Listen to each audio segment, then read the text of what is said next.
Okay, let's kneel for prayer.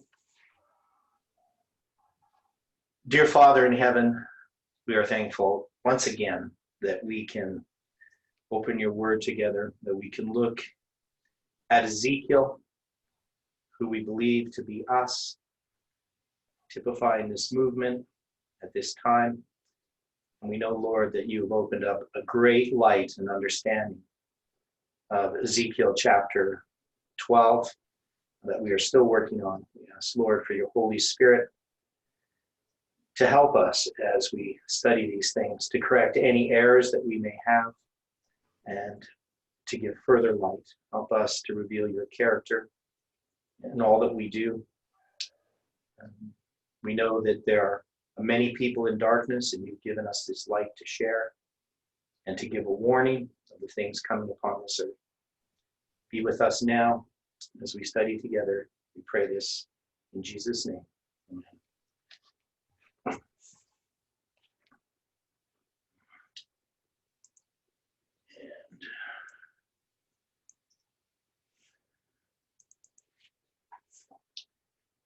So in Ezekiel chapter 12, as we've been studying through it, we obviously, there's more there than I thought there was, because we haven't gotten all that far. And we focused upon this act, and just sort of to review it for those that haven't been following this as closely. So you may have missed some presentations. We know that in chapter 11, so we're going to go there.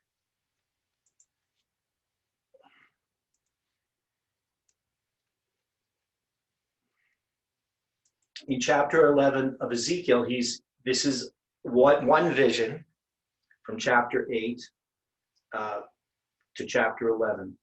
And that vision that he's in, where he's carried about by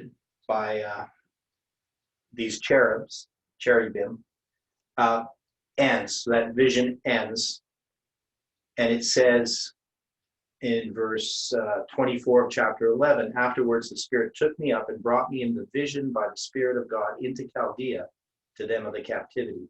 So the vision that I had seen went up from me. And then I spake unto them of the captivity all the things that the Lord had showed me. So this is on the 5th day of the 6th month of the 6th year of Jehoiachin's captivity. And we're making an assumption here that he has this vision, and we know that he's, and if we go back to the beginning of chapter 8, that he's sitting among the elders of Judah, right? So, and it gives the date there.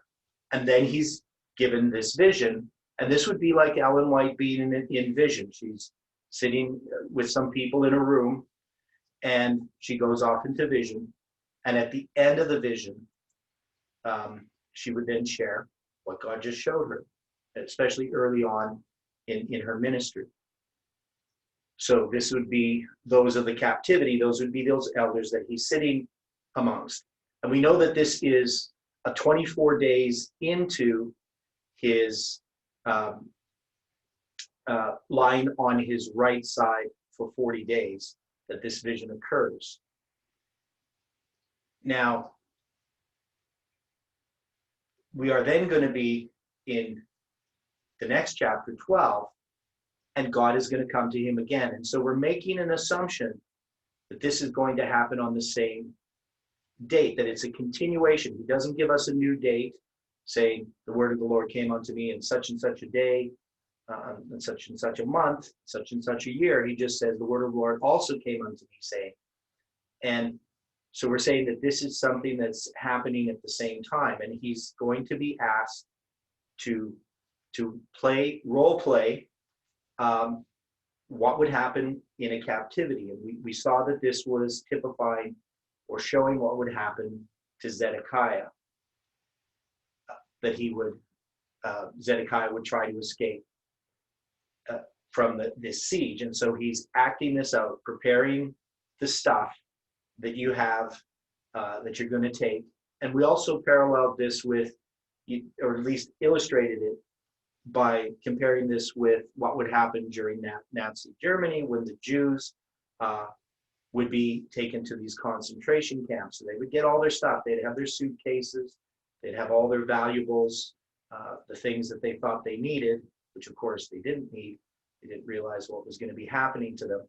But this is the type of thing that happens when people are taken captive. They have this opportunity. They think they can bring stuff with them. And so Ezekiel illustrates this. And then we have the other question, why is he doing this in Babylon?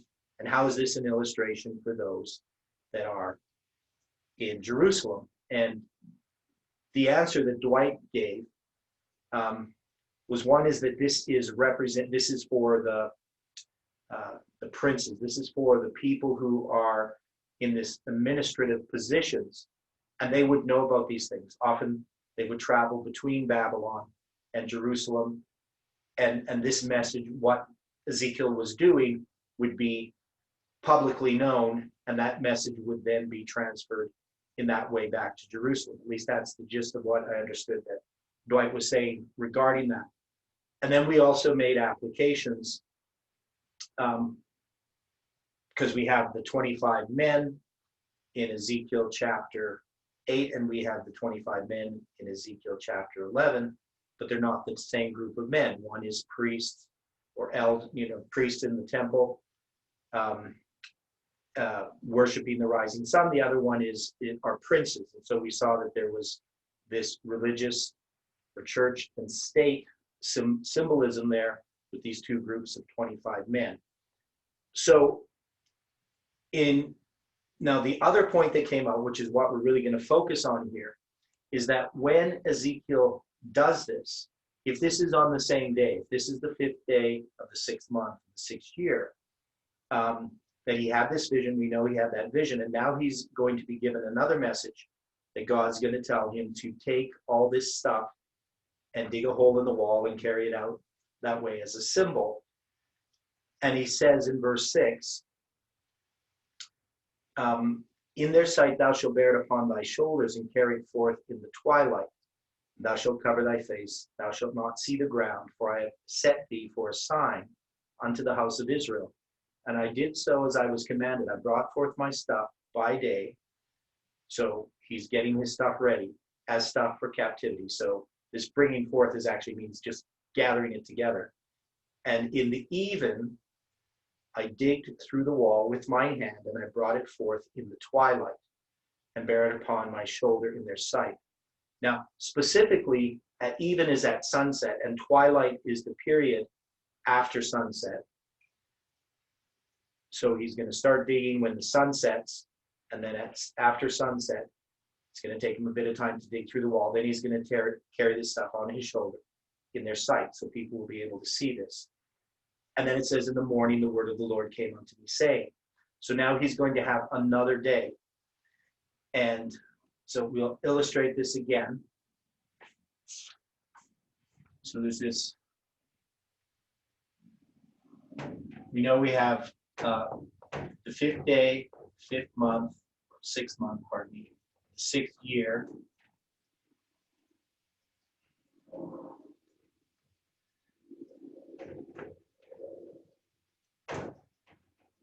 And so this is chapter 8 to 11. We have this occur. And then we're going to have chapter 12. And in chapter 12, it's going to start on that day, but it's going to switch to the 6th day, the 6th month, and the 6th year. So this is chapter 12. And this idea here that we have is that this symbolizes the image of the beast test. And this is Ezekiel giving a message of warning. But this here, the symbolism of the Sunday law that we see with the number 666, seems to me that this applies. And one of the things that I had to struggle with in studying the book of Ezekiel was trying to understand whether he's envisioned whether things are actually happening in reality? Does he act them out? You know, for instance, does he actually lie on his side for 390 days, or does it just occur in vision? And so these are things that are still, in some ways, that can be unresolved. It doesn't really matter as a symbol whether things happen or not, but it does as far as trying to set things up in time on these lines. And it seems really clear at the end of chapter 11, when we get to chapter 12, this is something that's actually happening. So it's not, and he's describing what's going to happen, and then he does this. He says that he does it, and then the next morning. So whether this is in reality happening or not, as a symbol, it still exists as 666. Because if he's on a vision on the 5th day, the 6th month, and the 6th year, and then in that vision, that evening, he does this, it would still be symbolically this date.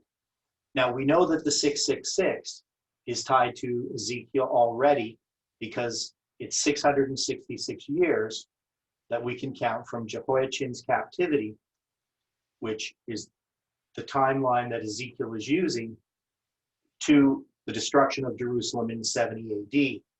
And so that becomes a very profound symbol in Ezekiel. And it always bothered me, or I was troubled by the fact that this was always just the 5th day of the 6th month of the 6th year. But now that we can see that this is actually, the symbol applies here. And so this problem that I had, that it wasn't 666, is resolved, but it also ties us to this symbol, and this symbol is twilight. However you spell twilight, I think that's how you spell it. And which, of course, is evening. Well done, by the way. Okay, thanks. Just as a summary, you're saying? Both and the spelling. Oh, okay. Oh, I see what you're saying. So I used to always try to spell twilight differently for some reason. Now, in Hebrew, they don't have a word twilight, but they do have in the book of Exodus, they have a Hebrew word where they say between the two evenings. And twilight means that. It actually means between the lights, the light of the sun and the light of the stars. And so we, in Hebrew, and this is just another study, but in Hebrew, when they say between the two evenings, I take it as being what we call twilight. So there's the evening when the sun sets, and then there's the evening when it gets dark. So that's a very similar symbolism. Now, other people have had suggestions on how to apply this. And so we're going to be looking at and studying a chart by somebody I'm friends with on Facebook who's been following the studies. Now, his English isn't his first language. I'm not sure. I can't remember what his other language is.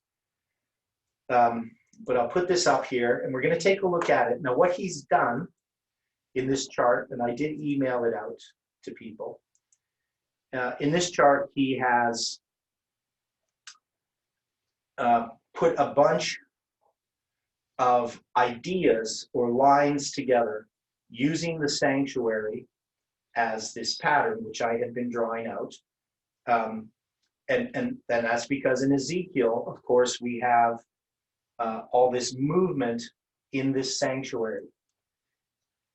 And I don't have really good answers, or I just want to study this. I guess what I'm saying is I want to study this together and to see what we can get out of what he has done.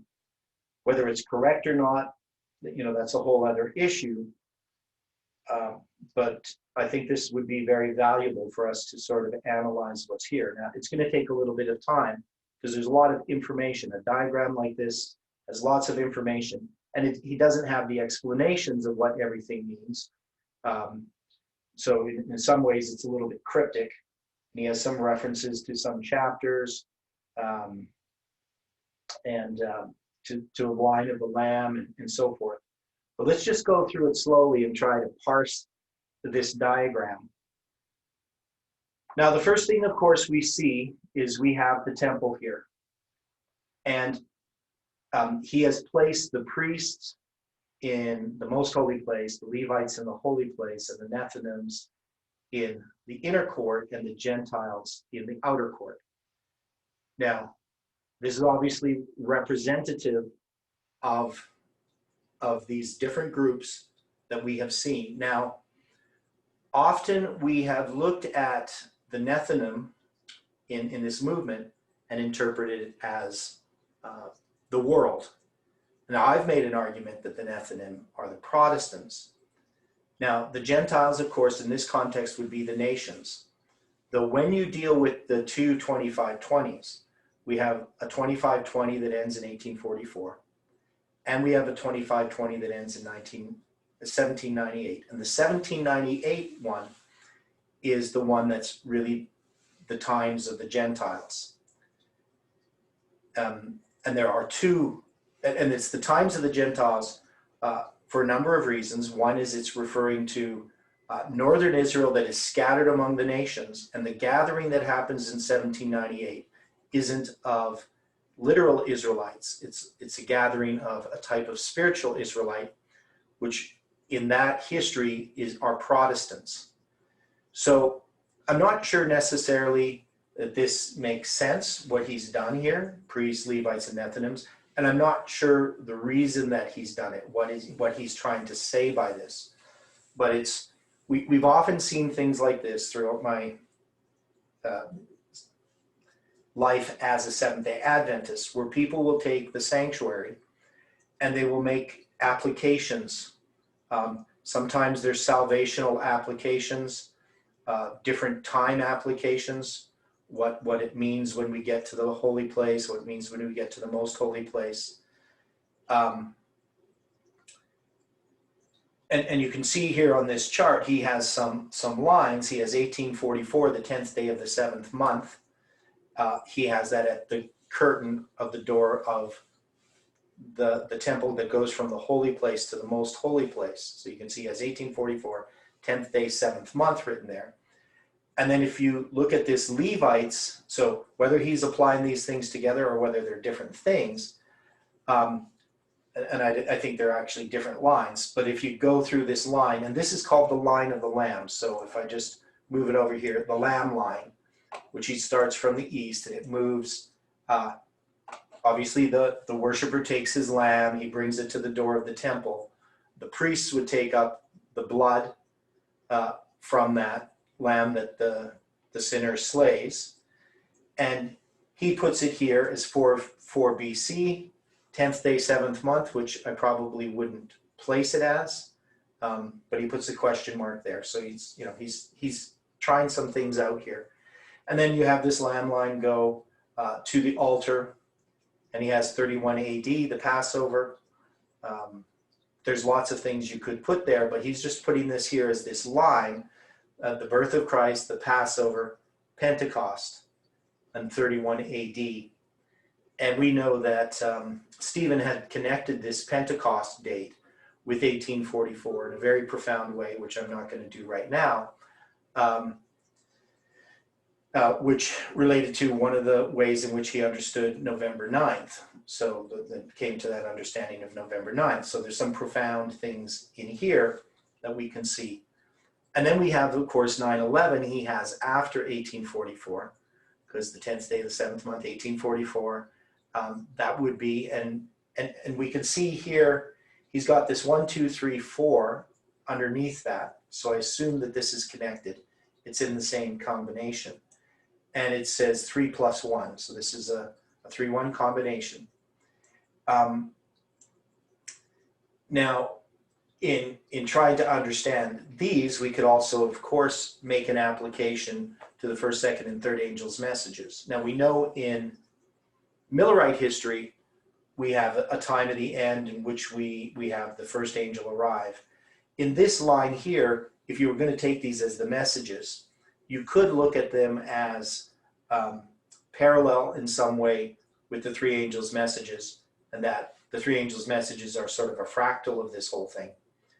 But yeah, there's just different ways in which you could look at it. I do know, though, of course, 1844 is the arrival of the third angel, and 9/11 is the arrival of the fourth angel. So whether he's trying to make that application or not, I don't know. And I don't understand everything in the diagram above 9/11 because it looks like the ark and there's something else there, so I'm not sure what that represents. Okay. Any thoughts on this line here that we have? So we have the temple here and we have this line, and I know as you're just looking at it for the first time, but does anybody have any ideas about what he thinks is going on here? Am I being too literal, or were the Gentiles not allowed in the outer court? Well, yeah, the external court, it would, so he has the inner court and the external, the court of the Gentiles would lie outside of this. And that's one of the things I would also apply, that in this temple, you can't have any Gentiles in it. Because you have the court of the Gentiles, right? I understood, that the temple had the court of the Gentiles, but this looks more like the tabernacle. Well, yeah, but is this the tabernacle or is this the temple? I would think this is the temple from in Ezekiel, because this is the Jerusalem temple. So this is Solomon's temple where this occurs. Okay. Ezekiel's act out. So the court of the Gentiles, where is the court of the Gentiles? I mean, definitely this inner court, this is just for the priests. And I know there's the court of the women, which is even further out. I'm just going to bring that up. Okay, so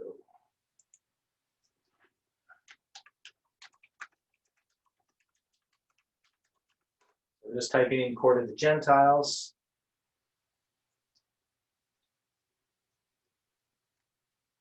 Okay, what is the courtyard of the Gentiles? Just give it here.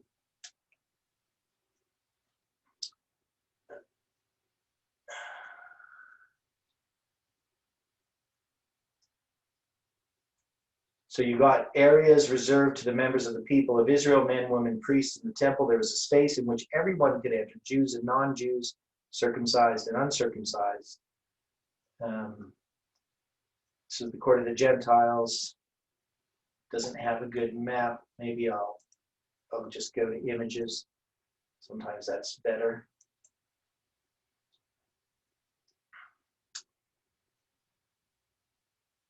Yeah, so if you look at this diagram here,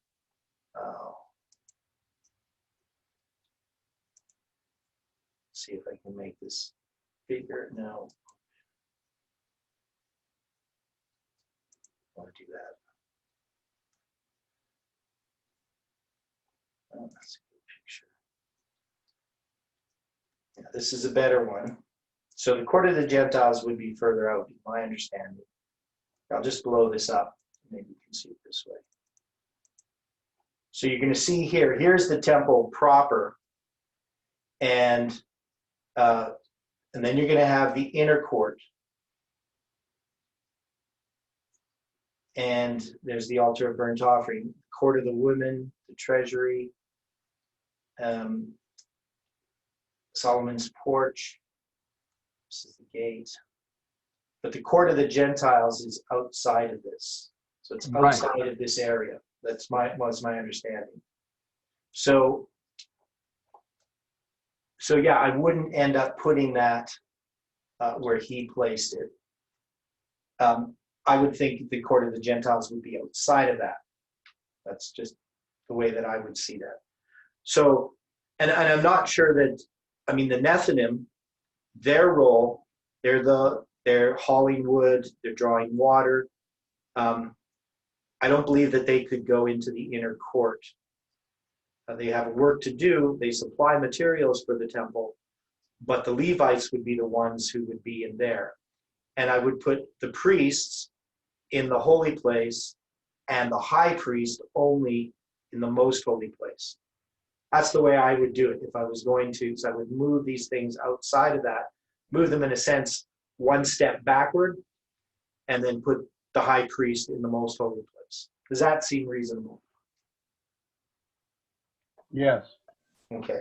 So now part of what he's doing here is he's of course taking this line, the line of the Lamb, and I don't think it's necessarily connected to the green writing. So these are two separate lines. So I'm not sure why he would put the different groups the way that he has. But by looking at what somebody has tried, because this is just him thinking out loud on a whiteboard, we can look at this and we can say, well, what does that mean? Especially in the context of what we're doing here in Ezekiel. I can see that line of the Lamb being the line of Christ, and how that we can definitely place that into that chronology, that we can place that in the temple like that. So I think that's valid the way that he's done it for the most part. Whether we would take 31 AD is Pentecost. We could even make other types of arguments. We could probably put 34 AD in there somewhere. That's a possibility. He's got 27 AD at the door of the first door into the inner court. So the door of the court itself, he has 27 AD, and then he has 31 AD as the Passover, and then he has 34 AD Pentecost, 31 AD Pentecost, but he doesn't have 34 AD in there. So maybe you would just place, maybe put the laver as Pentecost, and 34 AD as that closed door to the holy place that happens when Michael stands up. Something like that. Any thoughts on that, what I just talked about? Well, as I looked at this diagram, okay, I can understand some of his thought process on 27 AD being at the door into the internal court. The 31 AD definitely, and Passover, for that is the crucifixion. I just think he miswrote where he put 31 AD Pentecost, because it should have been 34. Well, maybe, but Pentecost, he has this water running out from, and this is from, now he has chapter 47, verse 3, and I'm not sure if he's referring to Ezekiel. So some of this I didn't look at, but if you go to Ezekiel 47, this is it, Ezekiel 47:3. And when the man that had the line in his hand went forth eastward, he measured 1,000 cubits, right? So there's waters coming out of this. So let's look at verse 1. Afterward, he brought me again unto the door of the house, and behold, waters issued out from under the threshold of the house eastward, for the forefront of the house stood toward the east, and the waters came down from under the right side of the house at the south side of the altar. And then brought me out of the way of the gate northward, and led me about the way without unto the utter gate by the way that looketh eastward. And behold, there ran out waters on the right side. And the right side we take as being the south side, right? Because you're going out eastward, so the water is going to go out to the right. And when the man that had the line in his hand went forth eastward, he measured 1,000 cubits, and he brought me through the waters, and the waters were to the ankles. And again he measured 1,000, and brought me through the waters, and the waters were to the knees. And again he measured 1,000, and brought me through, and the waters were to the loins. And afterward he measured 1,000, and it was a river that I could not pass over. For the waters were risen, waters to swim in, a river that could not be passed over. So anyway, he's referring to this, and I think that's why he connects this to the to 31 AD Pentecost, to the outpouring of the Holy Spirit. So that's my guess why he puts that there. But I would have placed that, even though he's placing that He's placing it there because that's where Ezekiel is placing this water. And that's why he's putting Pentecost there. That's my guess. But if I was going to place Pentecost, I would place it at the laver if I'm doing this line of the Lamb. But see, he's connecting these two different ideas together. Does that make sense? I follow your point. I'm just, I'm looking at what he has drawn, trying to make full sense of it. Yeah. And maybe you could put 34 AD there and put Pentecost there as well, just because that's right by, 34 AD would be the door itself and Pentecost would be the threshold, or 31 AD, Pentecost would be the threshold. So anyway, that's the lines he has here. So we understand what he's doing here. Now, I want to look up at the top. So he's got the Mount of Olives over there, which is not Zion, but anyway. So he's got Ezekiel 37, and he's going to, over here on this left side, so he's got this east wind, and the wise virgins, and the true priests. So he's taking, I would think that you would apply here, the east wind would be 9/11 in that context. And then we have October 13th, 2018. Now he's placing this as the 5th day, the 4th month, 5th year, which would be midnight. Right, that's where Ezekiel begins his prophesying, and he has it as alpha. So I'm sure that should be PH. So this is the alpha movement. Any thoughts about what he's doing so far? Would you place October 13th, 2018 as midnight?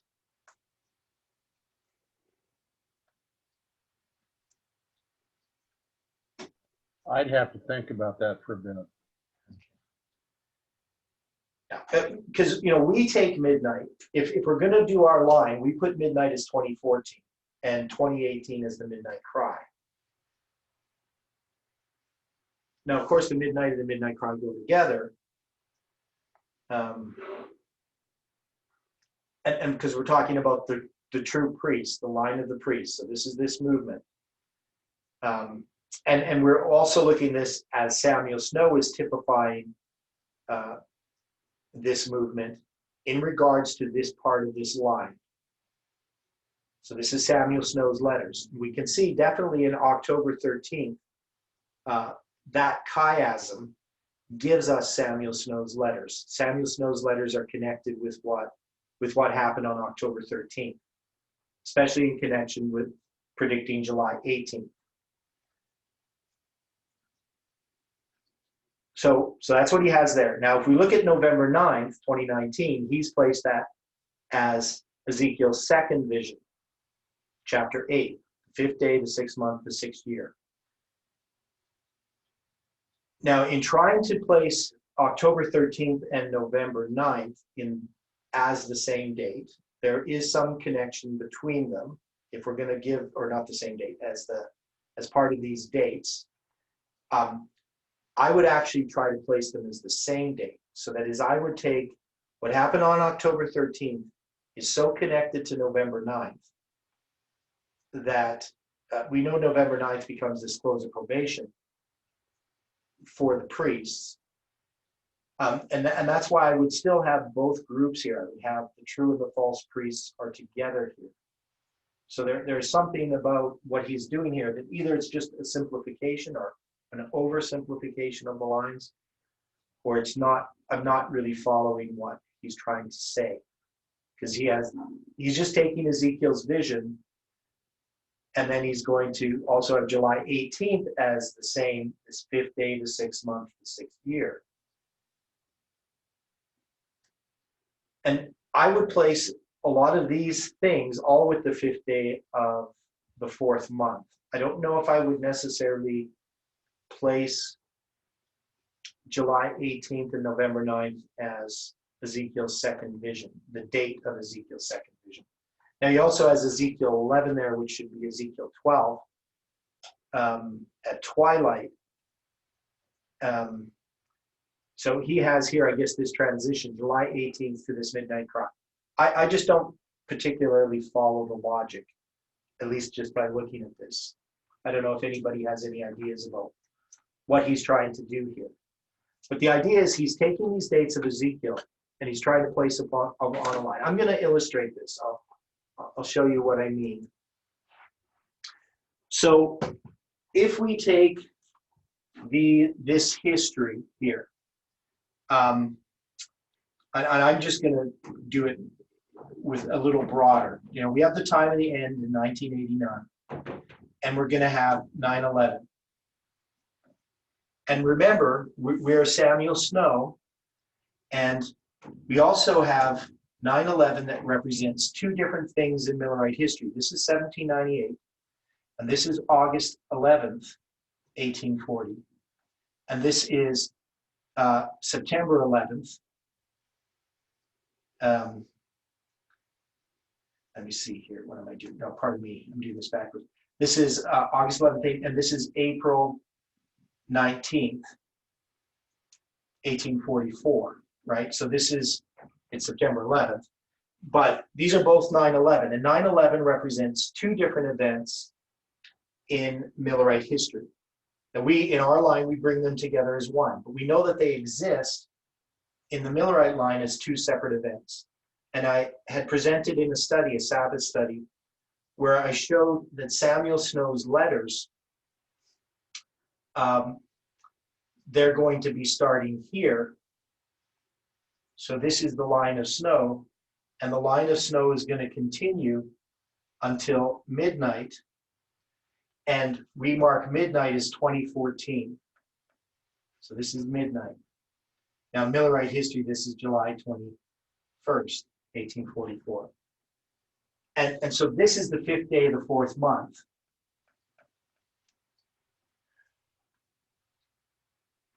Now, so that's 2014, but I guess I don't really end it here, but because the line of the priest continues on. So this is the priest, but this is really Snow's letters. Maybe I'm doing this wrong. I would end it here. What am I doing? Yes, never mind. I'm trying to think how I did this before. I'm going to change this. Let's first draw the line up top, and then we'll see what we mean by that. So we're going to have this history. So this is the line of the priest. This is midnight. And that's where I'm getting confused because I was confusing two different lines, which I shouldn't do. And then what we did is this is midnight for the priest, and then we're going to have the midnight cry, and that's going to be October 13th at noon in 2018. And then we're going to have November 9th. I'm going to make this closer together. We'll have November 9th. And that's going to be the close of probation. And then we have July 18th. And July 18th, I'm not placing what it is, but originally we think this is the second coming for the priest. Now, in the line of the priest here, so this is this movement, but this movement here is specifically addressing Samuel Snow's letters. So if I'm going to put Snow's letters here, I'm going to say that Snow's letters are going to begin after 1840 and before April 19th, 1844. And they're going to go all the way to July 18th. So this is Snow letters. And his last letter is July 18th. And then the next waymark here is going to be midnight. In Millerite history, this is going to be July 21st, 1844. Right? So if we go back here to April 19th, we have this representation that occurs in Samuel Snow's letters, and we're taking this symbolism and we're shrinking it down, and Snow's letters are going to exist prior to midnight. And this midnight here is the midnight of the Levites. So this is the Levitical line. And what we had done in the past is we would just stagger them so that our waymark would be the next waymark of the next group, or the previous waymark of the next group. Priests, Levites, and Nethinim. So we had all these waymarks lined up. But I've made the suggestion that Samuel Snow's letters and this movement of the priests is typified. We can take it as a line, but it doesn't overlap in the way that we had it overlap with these other lines. Because the line of the Levites is midnight, and that's the event that we would call Raphia. And we tried to place Raphia as November 9th over here. We tried to take the line of the Levites and move it into our line. And I think that was a mistake. I think that was just, we had the right idea. God gave us these lines, but it was how we were placing the lines together that was misleading us in regard to the timing of those events. So Raphia is still future, and July 18th now has given us this symbol of this prediction before midnight. July 18th is a symbol of the prediction before midnight. And so we're making a prediction about an event. And we thought the event was going to occur on July 18th. And we thought an event was going to occur on November 9th. But they didn't. So now when we look at these dates here, so we have Ezekiel's vision here. These are something that come after. That is, if I look at these events here in this line, this to me is all about the 5th day of the 4th month. And why would I do that? Why would I say that this is all about the 5th day of the 4th month? If you think about what I've just drawn there and what we've been studying. Why would I not put November 9th as these other dates and July 18th as these other dates?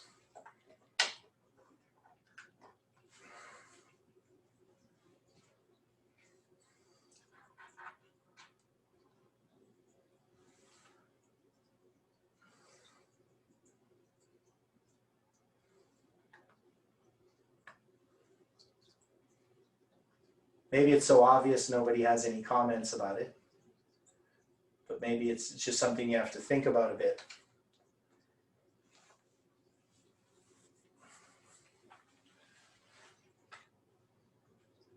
So Ezekiel, his time prophecy that he has is given on the 5th day of the 4th month. That is, if I was going to take all of these events, I would connect these all, because this was all from Ezekiel chapter 4. July 18th comes from Ezekiel chapter 4. And Ezekiel chapter 4 is given on the 5th day of the 4th month. And so Ezekiel is here at midnight, typically experiencing something that's going to be predicting another event in the future. So it's a prediction before midnight. And it's symbolized by this date, the 5th day of the 4th month, in which he begins. Okay, now I have a question. Okay. Based on what you're going over. Okay, Yeah. you just said that the 5th day of the 4th month is based on Ezekiel 4. Right, because it starts from Ezekiel 1 and goes all the way to Ezekiel 7. That's the 5th day of the 4th month, that vision. Okay, now where does Ezekiel 3, 15, and 16 play in? Or does it play in? So you're dealing with the fact that there's this symbolized 7 days. Right, that's the consecration. So this is exactly my point. So in Ezekiel chapter 3, you're talking about the fact that he goes and sits among these elders for 7 days. Correct. And that's the consecration of the priests. And my argument is that 7 days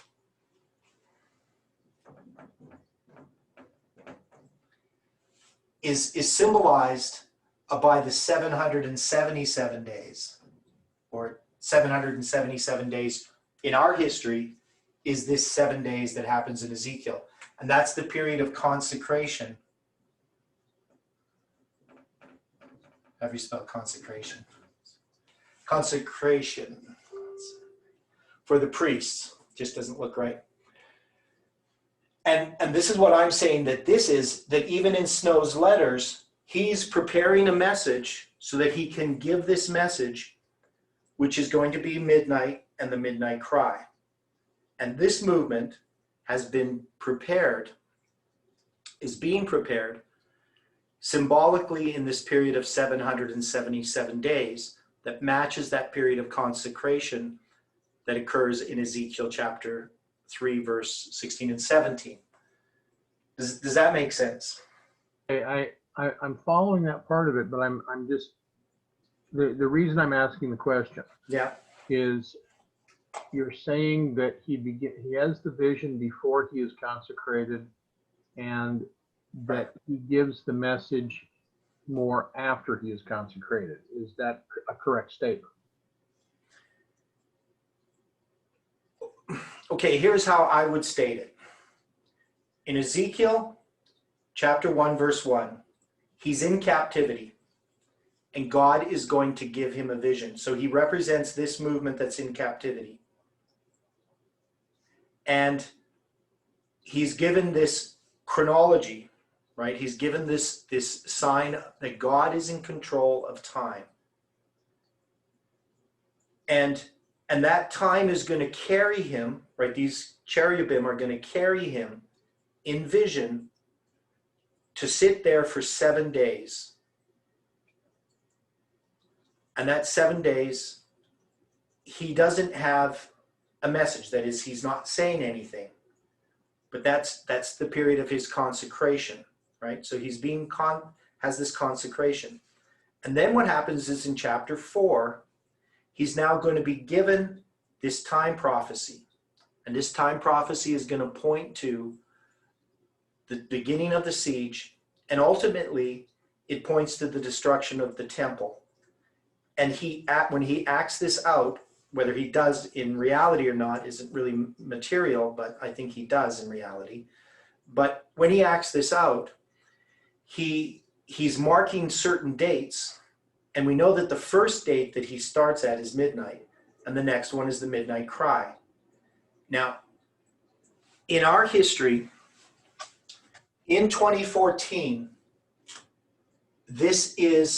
so now we've taken the symbol of the fifth day of the fourth month, and we say it represents all of this. But we know that 2014 is midnight for the line of the priests. So now we're looking at a fractal of something. So now I'm saying that this fractal that Ezekiel is in, which is Samuel Snow's letters, which is this movement, is the symbol for that is midnight, because all of it in Ezekiel occurs then. But Ezekiel, when he begins to lie on his left side, it's going to be midnight. And when he completes it, it's going to be the midnight cry. Because it's going to be, so he has 390 days. And he's starting here on the fifth day of the fourth month. And then he's going to, which is July 21st. And he's going to end on August 15th. Or specifically, he's going to start his 40 days on August 15th. And that day, the last day that he lies on his left side is the 10th day of the fifth month. And so I'm saying that this represents, this 390 days is representing the period from the midnight to the midnight cry. And it's in this period here, so I'm just going to say this is 390 days. It's obviously not 390 days. But it's in this period from when the chronology is introduced into this movement at the camp meeting in Arkansas in October to October 13th, 2018, that this is what is understood.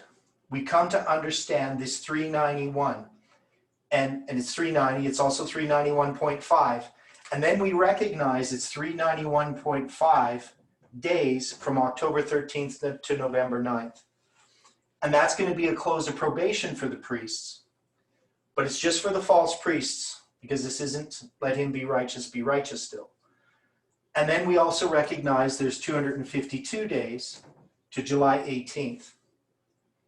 And then we're going to have this other period of time that's going to go to December 25th,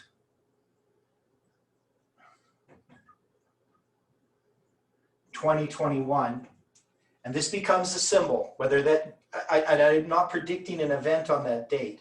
It's just that this is 777 days from November 9th to December 25th. So that's 777 days. And so it's this 7-7 that connects to Ezekiel. So these are wheels within wheels, and because of that, they can look complicated.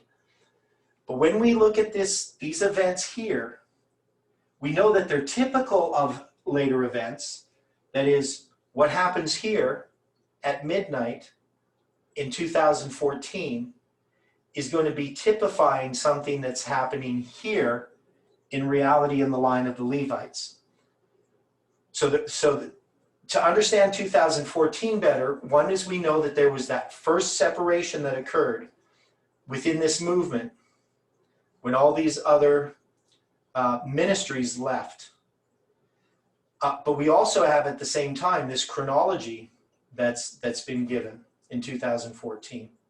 So there's a lot of profound things that happened in 2014 in regard to this movement.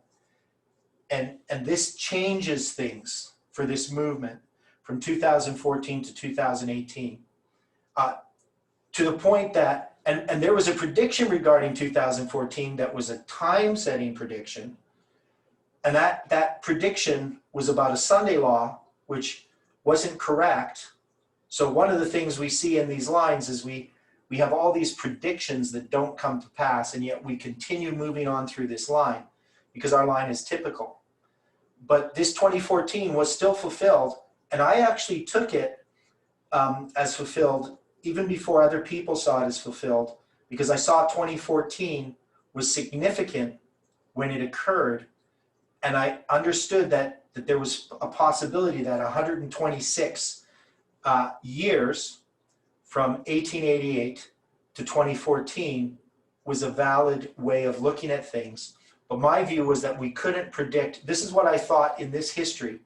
I didn't believe that we could predict events based upon time, but I thought that we could then look back at Parminder's 2014 prediction that he made in 2012 and say, even though he was wrong about a Sunday law, he was right about that was significant. And that I looked at 1888 and 2014 as a parallel, not for the Sunday law, but for the separation that happened based upon a message. And that message was the third angel's message that was rejected. So I had a different take on 2014 after the fact. And I believe it was even in 2014 that I came to understand that. Now, it might have been 2015 later on. But the point is, this 390 in Ezekiel is midnight to the midnight cry. And so in our history, this 390 has this symbolism. When we get to October 13th now,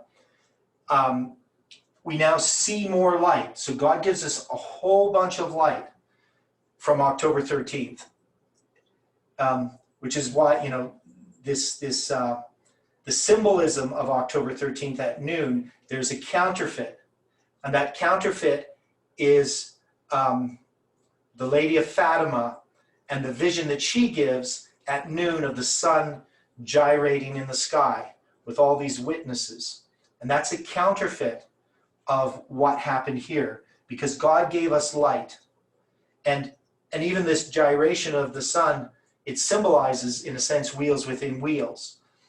So some people look at this and say, because there's a counterfeit on October 13th at noon with the Lady of Fatima, that anything connected with October 13th is purely spiritualism. And that's one of the arguments they have against this being the midnight cry for the priests. But we know that that's not the case, because we know that there's counterfeits for the cross, but Jesus died on a cross. We could look all through history that there's always counterfeits of something. It doesn't mean that because there's a counterfeit of something, that the something that it's counterfeiting is then error, right? We know that the two 1260s of paganism and papalism are counterfeiting Christ 2520. Does that mean Christ 2520 is just paganism? No, paganism is a counterfeit of something.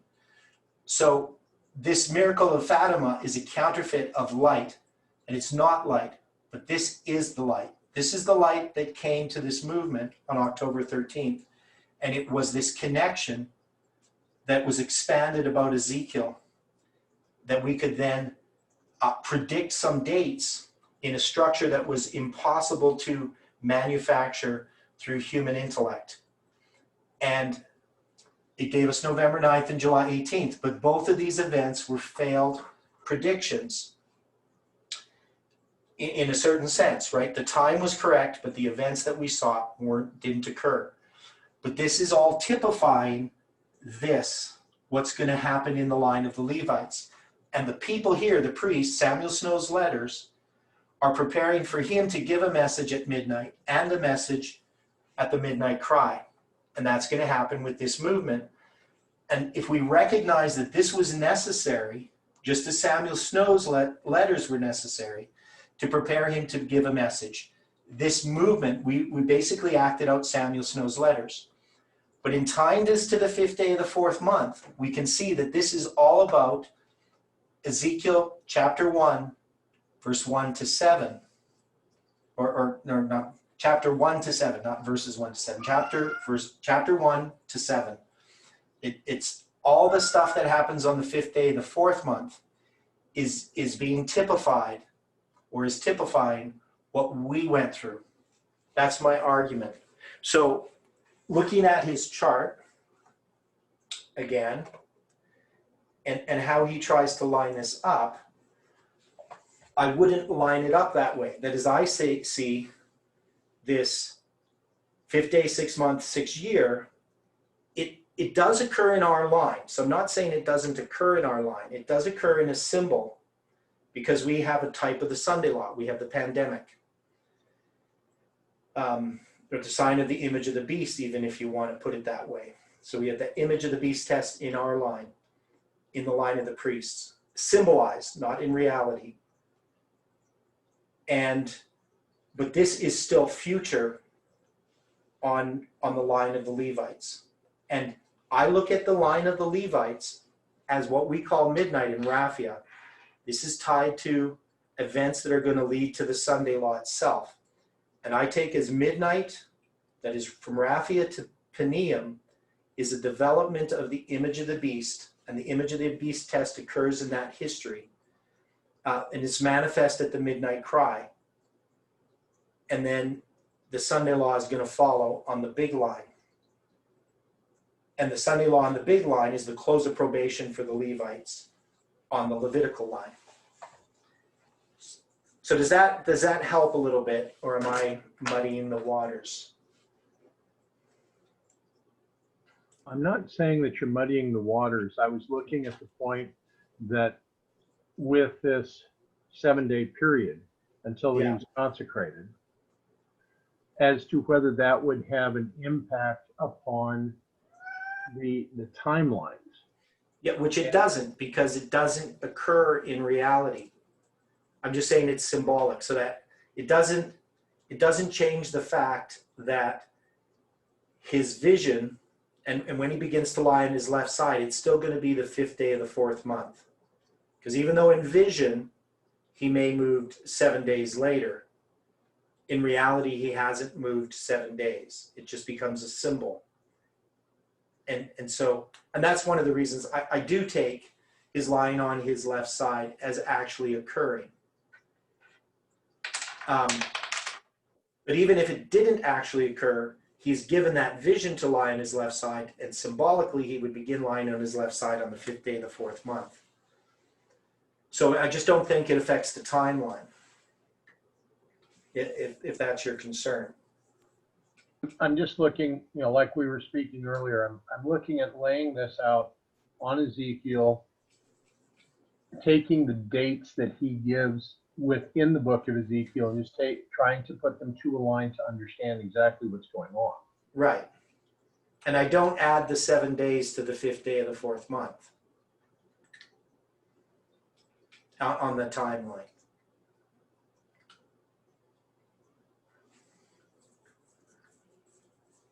Does that make sense?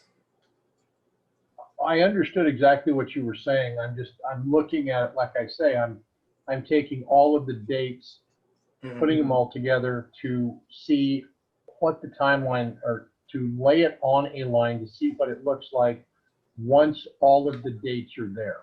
Yeah, okay. Yeah. And with the 6th day of the 6th month, the reason why I do add that day is because he's not in vision when he does that. Like, he's going to move from the 5th day of the 6th month, because he says he's going to do that, and he does it. He says he did it. And so that means, and in this context, he's not in a vision, he's in reality. And so that's why that date, I will add the day, but I don't add the 7 days.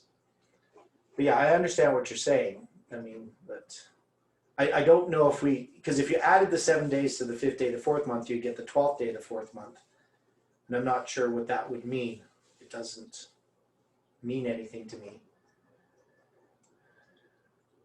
But anyway, as far as this line here, how he's trying to place these dates, I don't know if I would do that. I'm saying you could do it in a sense if you're taking this as a fractal. And as a fractal, we would look at November 9th as a close of probation, and July 18th as the second coming.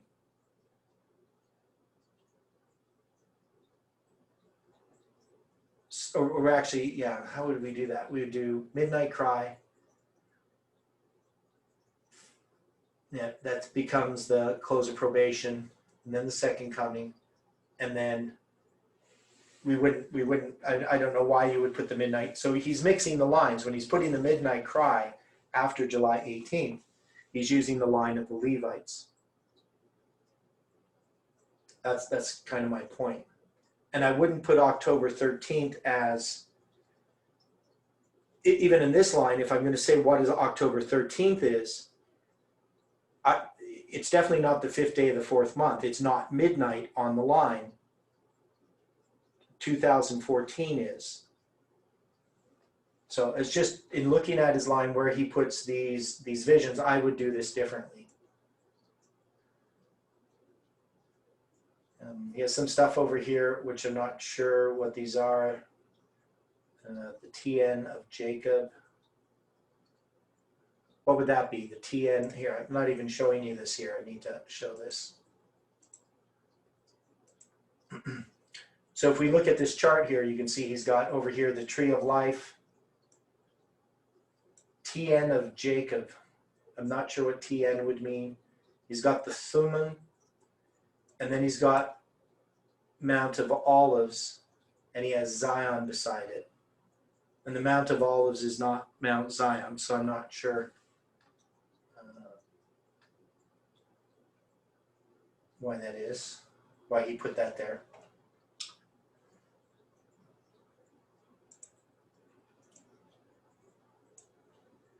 Okay, and now I want to look down at the bottom part here.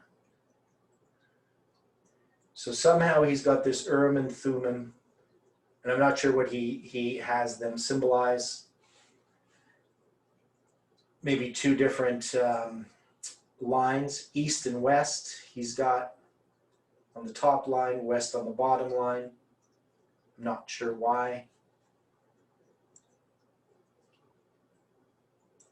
But if we look at the bottom here, so I'm going to zoom in. So we got, here he has 9/11. So he has 9/11 lining up on both of these lines. And then he has midnight, midnight cry, Sunday law, and then Daniel 12:1. Now, this here on the bottom, if you're putting midnight, midnight cry, Sunday law, and then Daniel 12:1 over here, you must have the line of the Levites. And I don't know if I would do that in this context. So to me, people are often missing mixing the lines together. So we know in the big line, we have 9/11, and the next waymark is the Sunday law. And then you have the loud cry, and then the close of probation, where midnight and midnight cry are symbolically, this is a type of Sunday law, midnight. The midnight cry is the loud cry, and then you have the Sunday law. So, and then he has all these 1000s underneath here. So I don't know if this is 1,000 years, what the C stands for. And then he's going to have, from Daniel 12:1, he's going to have the plagues, the Battle of Megiddo, the 6th plague, and then the 7th plague at the end. So, and these are useful things to do. So if you're studying on your own, you know, drawing things out like this are useful. They help you sort through things. But sometimes we can start with a premise on how we want to do something and try to make things fit. And this just kind of reminds me of in science when you're trying to unify the different forces of nature, like the electromagnetic force and gravity, and you're trying to unify different things that in some ways are not connected. And so in trying to fit all these different ideas into this one chart, we're starting with the premise that they can be fit into one chart, and yet they're all different illustrations of the same thing. So that's why we think we can add them into one chart. But they may not line up in the way that we want them to. The 1000 is referring to the cubits. Oh, cubits. Okay. Okay, so that it makes goes sense. goes up to his ankles, goes up to his knees, up to his lower knees. Okay. So he's referring this up to the measurements that are here, dealing with the waters. So it's not really dealing with this here down at the bottom. But that makes sense. Yeah, and C for cubits. Just sometimes we use C for years in Latin. Okay. Do you have any thoughts on this chart, Stephen?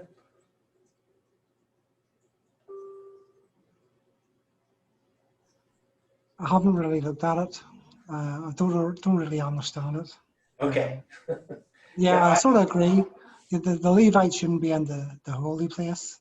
Right, exactly. They would be in, yeah, so we did that. We put the high priest, then the priest where the Levites are. The Levites would be in the inner court, and the Nethinims would be in the external court because they are providing materials.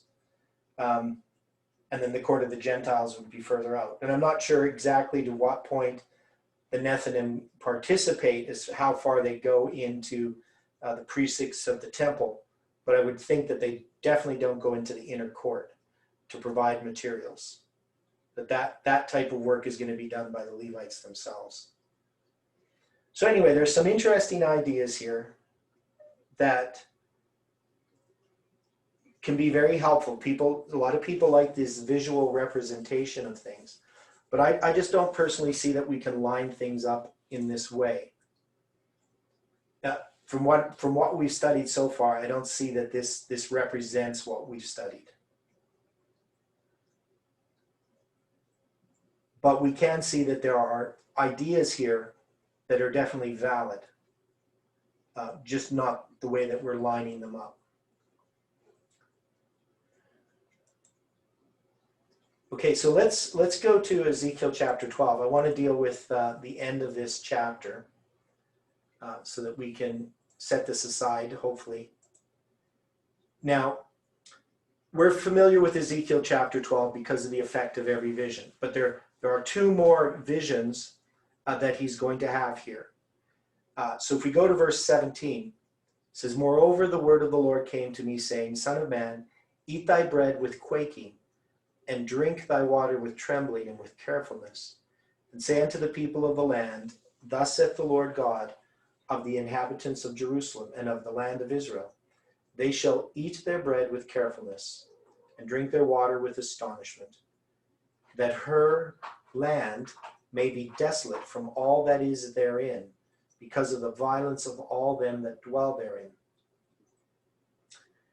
So we can see here, this is just another representation of the fear that they should have because of what's going to come upon them. And the cities that are inhabited shall be laid waste, and the land shall be desolate, and ye shall know that I am the Lord. Now, to me, the important symbol here has to do with the land. We know that Ezekiel is referencing Leviticus 26 and the prophecies that relate to that. And so this part of the land, these are judgments that are coming upon them because of the transgression of the sabbatical cycle. And this is about the fact that the land is going to have to rest. And even though this is going to be 49 years before the end of the 70 years that Jerusalem is destroyed, we know that that 70 years captivity began earlier. And so some people conflate the two. They think that that the 70 years begins with the destruction of the temple. There is 70 years for the temple, but that's a different period of 70 years. And then he's going to have the next vision, which we're more familiar with. And the word of the Lord came unto me, saying, Son of man, what is that proverb that ye have in the land of Israel, saying, the days are prolonged, and every vision faileth? Tell them therefore, thus saith the Lord God, I will make this proverb to cease, and they shall no more use it as a proverb in Israel, but say unto them, the days are at hand, and the effect of every vision. For there shall be no more any vain vision, nor flattering divination within the house of Israel. For I am the Lord, and I will speak, and the word that I shall speak shall come to pass, and it shall be no more prolonged. For in your days, O rebellious house, will I say the word, and will perform it, said the Lord God.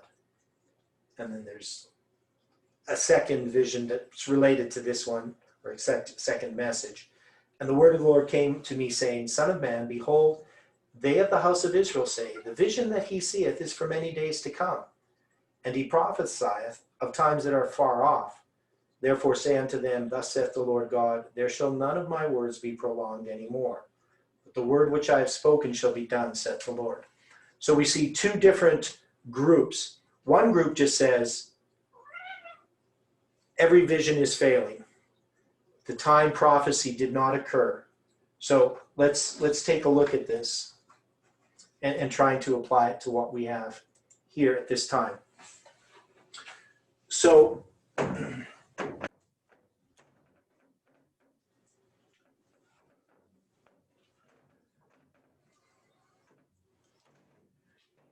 after July 18th,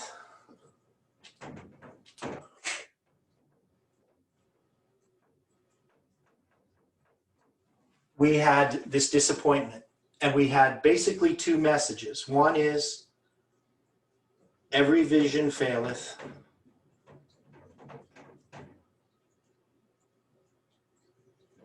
And the other one is, the time is far off.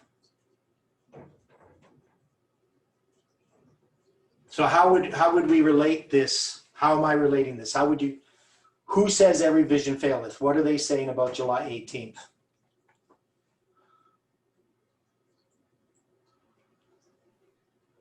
Some were trying to say that it's a false application. Okay, so they just say basically it's a false message. We should never have set dates, and the events that we predicted were wrong. The time was wrong. Everything was wrong about what we did. Now, those that say the time is far off, what is this message? What is this argument? That it's going to happen, but we don't know when. Okay, so, but we're saying that. We're saying that it's going to happen. So being far off is just, it's not in our time. Right? So, and this could be various things. This could be that this is talking about the second coming. The Nashville vision really didn't have anything to do with Islam. It didn't have anything to do with something that's going to happen now. These are just events way off in the future, maybe after the close of probation, all kinds of different views that people would have about that. So it just doesn't apply to us at all. Now, we know that the event is going to happen, and we don't know the time, but we would say that the time is near. So the opposite is the time is near, right? That's what we say, right? The time is near. They say the time is far off. So the opposite, what's the sign for opposite? Okay, I'm able to do that.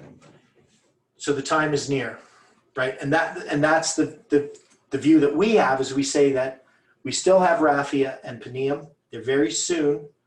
We still have Trump, and that these events are going to happen very quickly in rapid succession. They just didn't happen on the date that we expected. So we would say then that November 9th is not Raphia, and July 18th is not Penium, but Raphia and Penium are still going to occur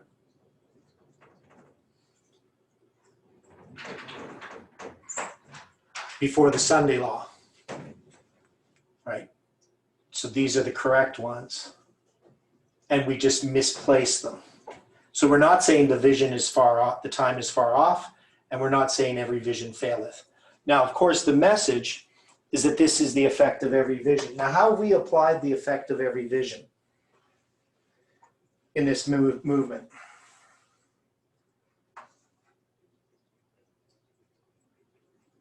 Not all the time prophecies and other just general prophecies are speaking about the end of the world Okay. unto your time. Right. So we have, and the various verses that we have, I was trying to remember what they were. I know I have them. I go here. I got them linked here.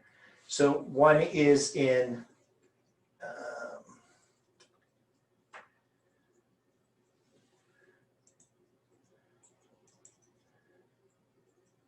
what was that verse? The prophets spoke more for our day than the days in which they lived.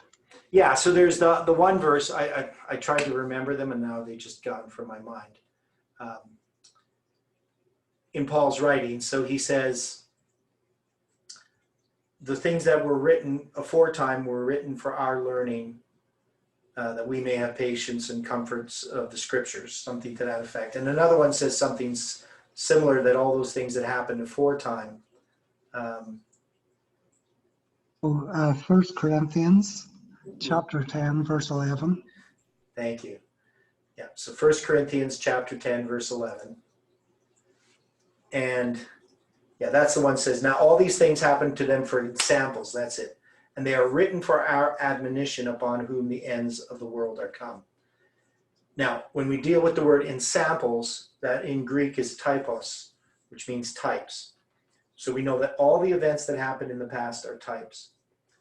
Now, in context of Ezekiel chapter 12, I think that this becomes extremely profound, because what am I saying about the line of the priests?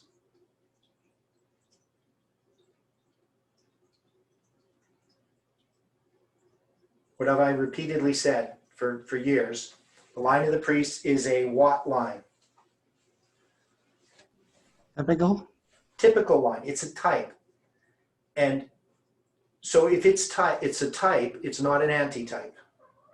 So that's been my argument. And that was one of the reasons why I had caution about setting a date for events. I said, maybe we can. Based upon all this evidence, it looks like we can set events, external events. But still, to me, what was happening to the priests had to be typical. And so when we were talking in this movement about the effect of every vision, what we were taking this as, you can hear my cats fighting back there maybe. This effect of every vision, we were just saying, all of these timelines come together and we can put them all on our line. And that's not wrong.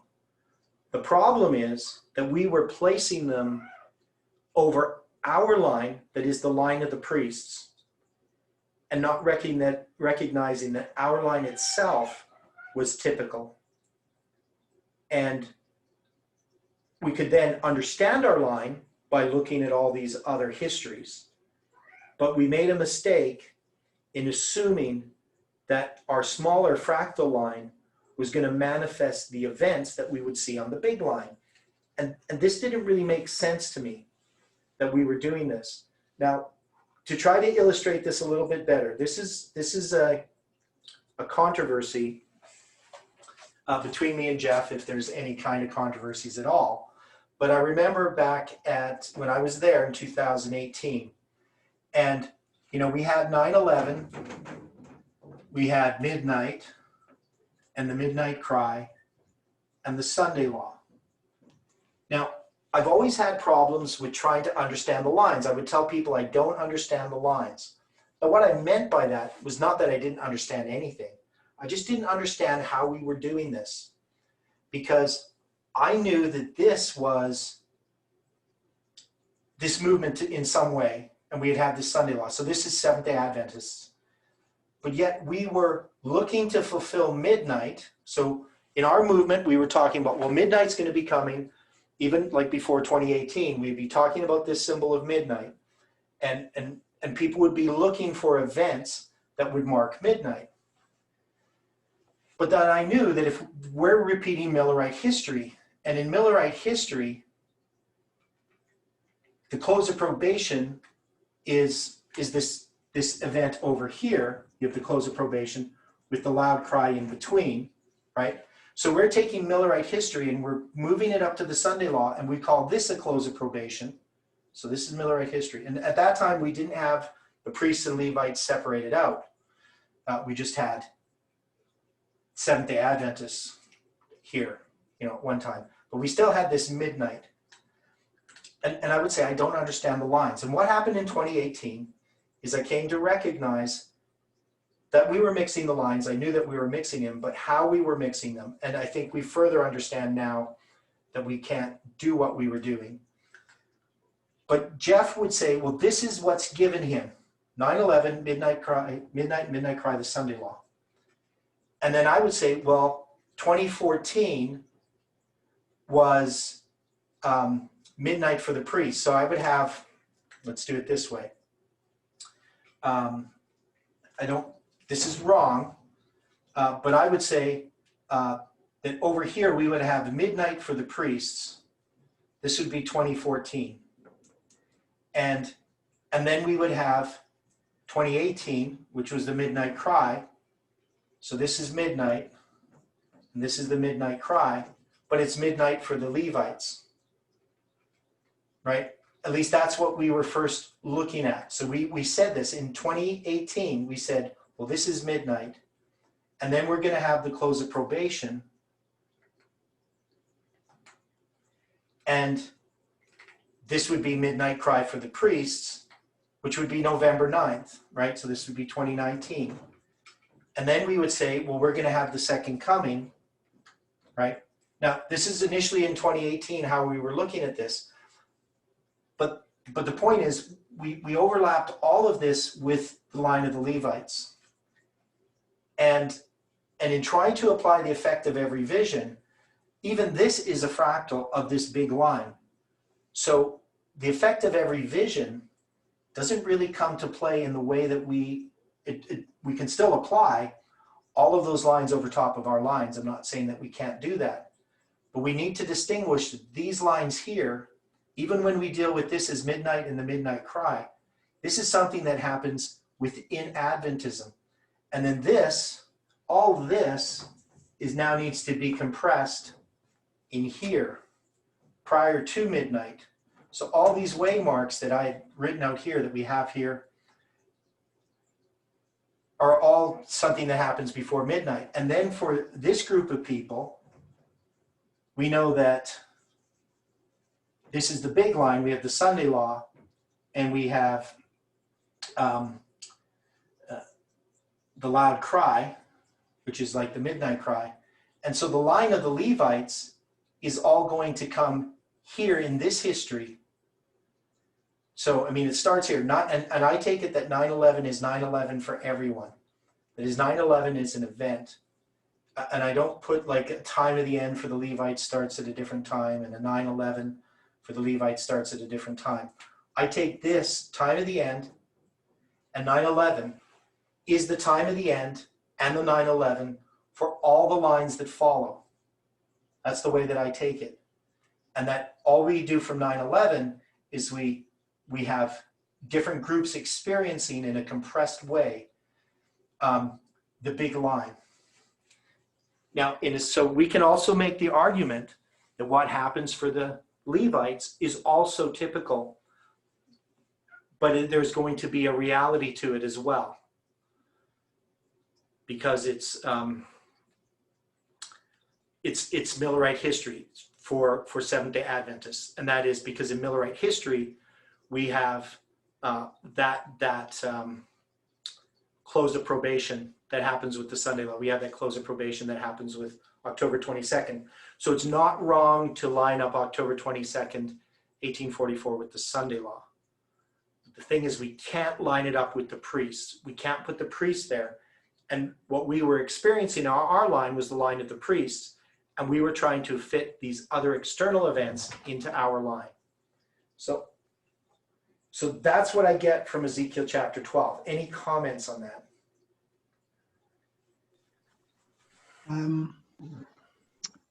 You initially applied verse 23 to July 18 this year, and the actual application for this here verse, or what this verse typified in the time of Ezekiel, we know to be what happened during 1844, with the first day of the first month, that initial disappointment. Yeah. Well, I'm just wondering, now I know you've tied that in with November the 9th, but there wasn't really a major, well, maybe like the disappointment that the group split and so forth, but there wasn't any firm prediction there where we weren't really predicting anything that would be, in a sense, disappointing us, not in any November major 9th? way. Yes. Well, I was. It wasn't, not in any major way. I was. Not with the evidence with July 18. Okay. For But, July 18th. Well, I was predicting for November 9th anyway. I was predicting that it would be the separation of the false priests from the true priests, and that was going to be a disappointment on November 9th. But the disappointment of July 18th, I didn't know what it would be. Okay, but anyway, you were making that application with this year, verse 23, relating to July 18, but it had its fulfillment on the first disappointment in 1844. So I'm just wondering, is it valid to make that application to the, as well as maybe November 9th? Yeah, I mean, we can make an application of it, right? Because obviously it applies, right? I mean, you can apply it to any disappointment. But what God is saying is that just because things didn't work out the way that you expected them to work out doesn't mean that they're not going to happen. And this idea of the effect of every vision, in Hebrew, it doesn't mean exactly what we can take it in the English and the King James here. Because the word effect is just the word dabar. It just means the word. I mean, if you translated this literally, it's something like, the days are at hand and the word of every vision. I mean, you would just say the word of every vision, which wouldn't really mean much in English, which is why they put it the effect of every vision. But it just means that the word is going to be effective. It's basically a Hebrew expression that says it's going to happen. So, and you can see that the days are at hand and every vision is going to occur. All the visions are going to be fulfilled. Now, we have applied it in the past in our movement to the lines themselves. And I'm not saying that's wrong. I'm just saying that this is referring to the fact that God is going to fulfill these promises that appear not to be failures, right? So we know in this movement, whether we deal with it November 9th, whether we apply it to Millerite history, or whether we apply it to July 18th, even though these events did not occur that we expected, God is telling us this movement, because Ezekiel 12, we've followed it all the way through, and we can see that God is saying, it's going to happen. I've worked everything out. Things are going to happen when they're supposed to happen. That's what the days at our hand and the effect of every vision means. Even though we've put it that all these lines come together, that's not what it's literally saying in Hebrew. So we've made an application. I don't think it's wrong to do that, but I'm saying that that's not what it's saying. Right? And then he's also going to address what we're going to see in chapter 13 and onwards, is he's going to address false prophecy. And so this is an important part as well. Because we're in this time where we're making predictions. We made predictions. And we still are making predictions, maybe not addressed with time. But we know that there's true prophets and there's false prophets. And so when we start going through chapter 12 and 13, and we start dealing with these visions, we're going to see these contrasts between what God's prophets are doing and what the false prophets are doing. And this is going to be expanded on a lot through Ezekiel. It's going to, where's this other part? Yeah, it's going to be, well, we're going to see it against where is this here?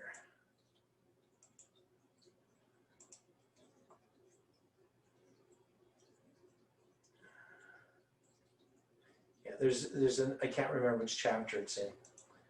But we're going to see all these different prophecies. There's a whole bunch of different prophecies. And so God's going to contrast true prophecy from false prophecy. That's what we're going to see. So I hope that answers your question, or that I'm on the right track there, Stephen.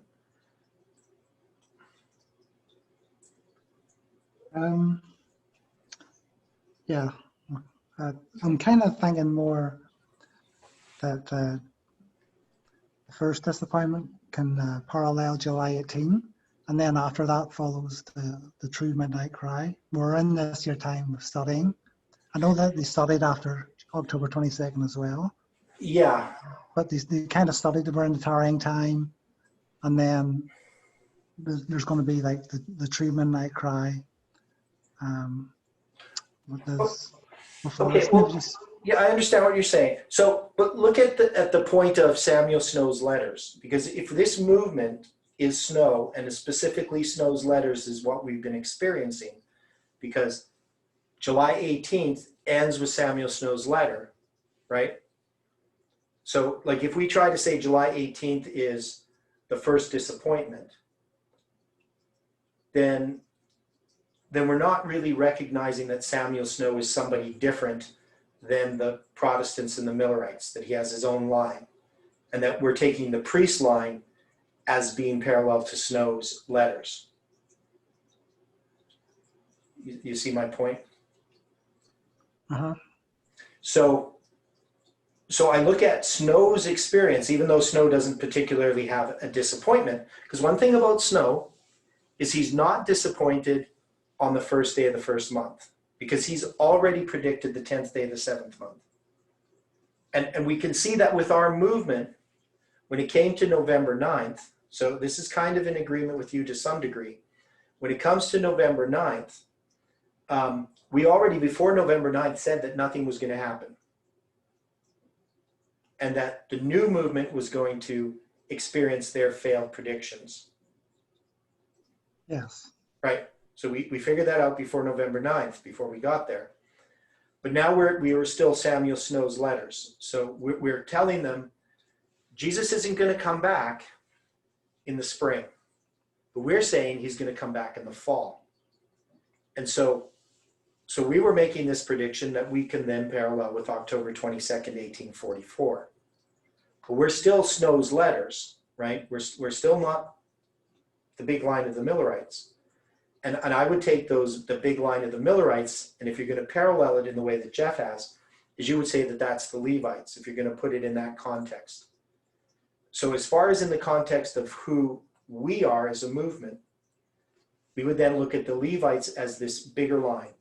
And so when we get to July 18th, we're not experiencing, Samuel Snow is writing these letters and nobody's listening to him, right? And he gets to his last letter before July 21st. And then what happens on July 21st is he is invited to speak at church. Now, we don't know the details, but this is a Sunday service, and it would be Sunday morning that he's at the Boston Tabernacle. And whether he was asked before that, maybe he was just asked that day, who knows? But his article had just been published 3 days before. And so people would have just got this new article called Confirming the Covenant from Samuel Snow. And some people may have been studying, and who knows who was there. We just don't have any of these details. So whether he was asked a little bit earlier and came there because he was asked to speak, or whether, because we know he was actually traveling. So maybe that day he just happened to be there and they said, hey, can you speak? And then he gave this message on the midnight cry. So we don't know the details there. Can only speculate. But the point is, now at midnight, he speaks. And this movement, we know that midnight is Raphia. And so we're going to be speaking when that event occurs. Not that we have to be speaking literally, but when that event is fulfilled, all this work that the movement has done will now speak. And then the same thing happens when Paneum is fulfilled. But that's going to be an empowerment. Again, this movement's going to speak, but that's going to empower this movement of all the things that we have taught to prepare and the Levites to accept the message. So you see where I'm going with that. Yes, makes sense. So anyway, we got one more study this week, tomorrow morning, or in Stephen's case, tomorrow afternoon. And we're going to look at chapter 13.